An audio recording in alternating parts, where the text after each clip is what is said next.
Bon après-midi, bonne nuit ou bonjour, selon le moment où vous me voyez et de vous le faites. Je suis l'avocate Nathalie Gonzalez, médiatrice créative d'Objetivo Cero Víctimas. Je vous souhaite à tous la bienvenue à ma 81e vidéo.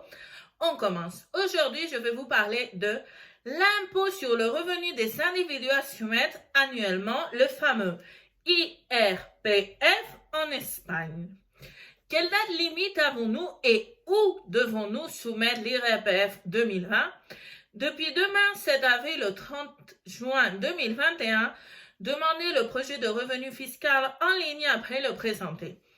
À partir de la première semaine de mai, un rendez-vous préalable peut être demandé pour faire des déclarations et modifier aussi les projets de revenus dans les locales de l'administration fiscale. App de l'agence fiscale pour connaître vos données fiscales et demander votre numéro de référence pour gérer la déclaration. Différence entre le projet des revenus et la présentation.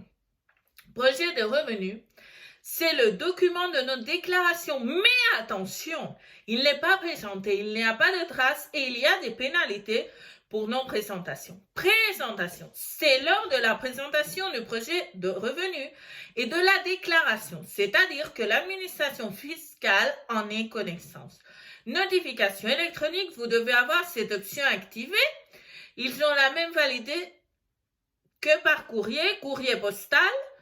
Astuce, avant de présenter vos déclarations, vérifiez à votre paie, votre attestation fiscale, les autres documents dont vous disposez que le projet des revenus est correct. Lors de la vérification de votre projet des revenus, n'oubliez pas de cliquer sur le bouton « Présenter ». Une fois que vous l'avez présenté, téléchargez toujours vos déclarations et enregistrez-la. Vous pouvez aussi l'imprimer. Si vous avez des doutes en le faisant, je vous recommande de consulter un professionnel.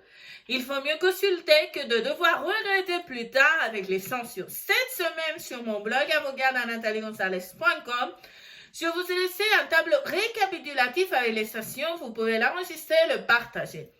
Comme toujours dans la boîte de description, vous avez mes données de contact et mes réseaux sociaux. N'hésitez pas à me contacter. Je ferai la déclaration pour vous en vous donnant la tranquillité d'esprit et je m'occupe aussi également des notifications qui vous parviennent.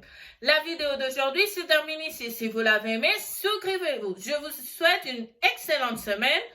Rappelez notre rendez-vous dans les mardis de Nathalie à 16h.